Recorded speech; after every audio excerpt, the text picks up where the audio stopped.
विद्या की देवी माँ सरस्वती के चरणों में चरण वंदना।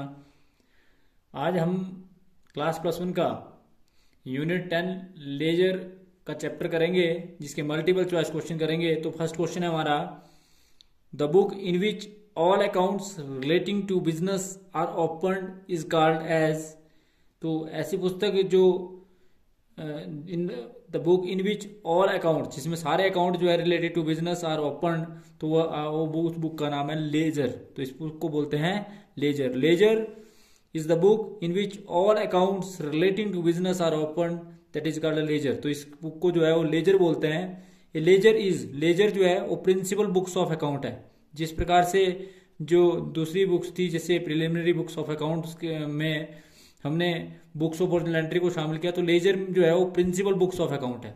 उसके बाद है लेजर कंटेंट्स। लेजर जो है कंटेंट्स करती है पर्सनल अकाउंट भी, रियल अकाउंट भी और नॉमिनल अकाउंट भी। तो तीनों प्रकार के अकाउंट इसमें आते हैं, पर्सनल अकाउंट भी, रियल अकाउंट भी और नॉमिनल अकाउंट भी। उसके बाद नेक्स्ट क्वेश्चन है, ledger is a books of original entry नहीं है, ये बुक्स ऑफ फाइनल एंट्री है। Books of final entry, ledger is a books of final entry. उसके बाद है नेक्स्ट क्वेश्चन है, which of the following is known as principal books of account.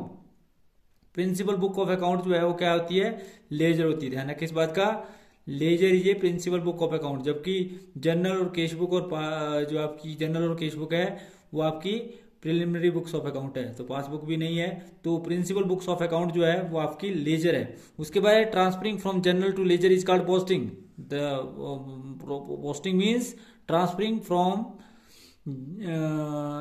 Transferring information from journal to ledger is called posting. उसके बाद है the books which contents a classified and permanent record in the business transaction is called, that is also called ledger. जिसमें permanent record जो है वो रखा जाता है, उसको क्लासिफाई किया जाता है। The book which contents classified and permanent record of business transaction is called laser.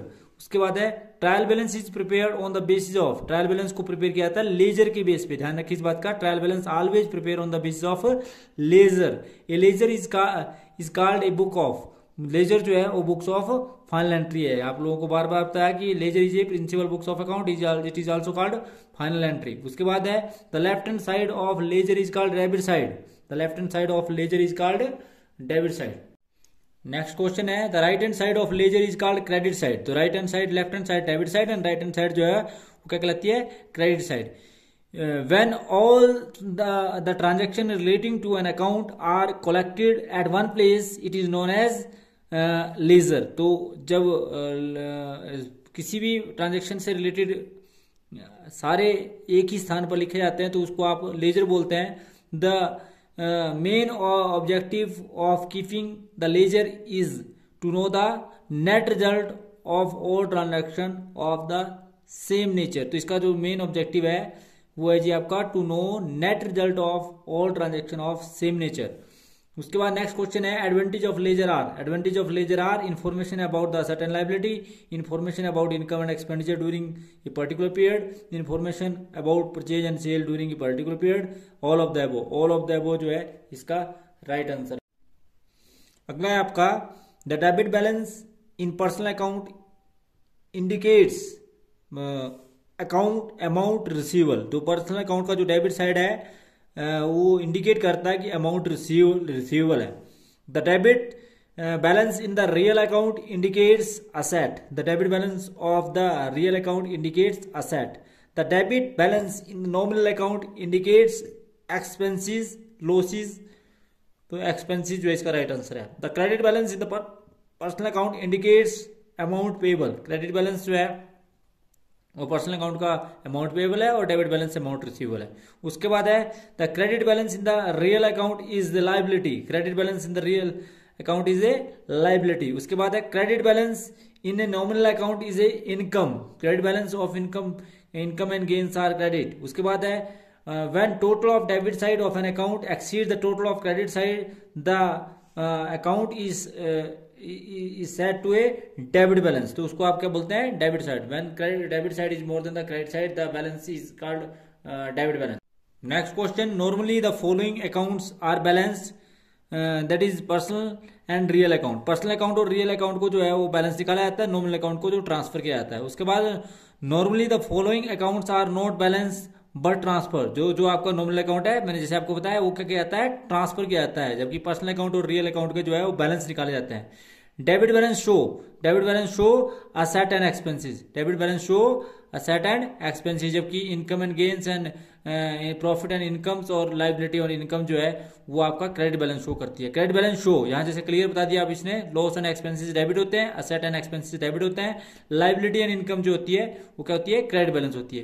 Credit balance of an bank account is called bank overdraft. तो credit balance of any bank is called bank overdraft. ध्यान रखिए इस बात का। बाकी bank deposit debit होता है, bank charges भी डेबिट होता है। उसके बाद गुड्स रिटर्न टू मोहन प्यारे will be posted to credit of purchase return, credit of purchase return, any type of return to supplier record in the purchase return book. उसके बाद है the words to balance brought down are recorded in the particulars column at the time of posting of opening entry। तो opening entry को जब post किया जाता है तो to balance brought down का प्रयोग किया जाता है। The posting of account record on the debit side of cash book is made। तो the posting of accounts record on the debit side of cash book is made on the credit side of the trial balance. क्योंकि आप सभी जानते हैं कि एक general का एक रूल है कि जिस खाते को आप डेबिट कर रहे हैं, यदि जनरल में वह खाता डेबिट है तो उसके डेबिट में एंट्री की जाएगी, परंतु अकाउंट का नाम वो लिखा जाएगा उसके क्रेडिट में, तो credit side on the ledger. इसी प्रकार से goods withdrawn by the proprietor for his personal use is called goods, हमेशा वो डेबिट किया जाएगा, क्रेडिट किया जाएगा परचेज अकाउंट में। ध्यान रखिए इस बात का, क्योंकि इसकी एंट्री होती है drawing account debit to purchase account, तो purchase credit to the purchase account. उसके बाद है the balance of purchase account is transfer to trading account. कहाँ ट्रांसफर किया जाता है, ट्रांसफर किया जाता है, it will be transfer to debit of trading account. The balance of sale account is transfer to credit of trading account, credit of trading account, क्योंकि sale credit होती है, परचेज हमेशा डेबिट होती है और ये ट्रेडिंग में आते हैं। उसके बाद है the balance of indirect expenses amount is transferred to, indirect expenses are transferred to debit side of profit and loss account।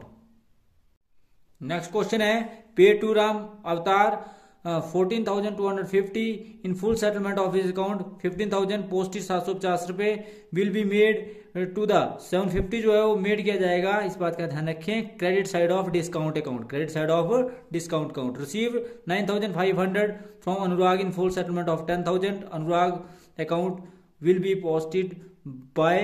तो इस बात का ध्यान रखें, that is 10,000 on credit side. तो thanks for watching the video, please like, comment and subscribe my channel and press bell icon for next notification. Thank you.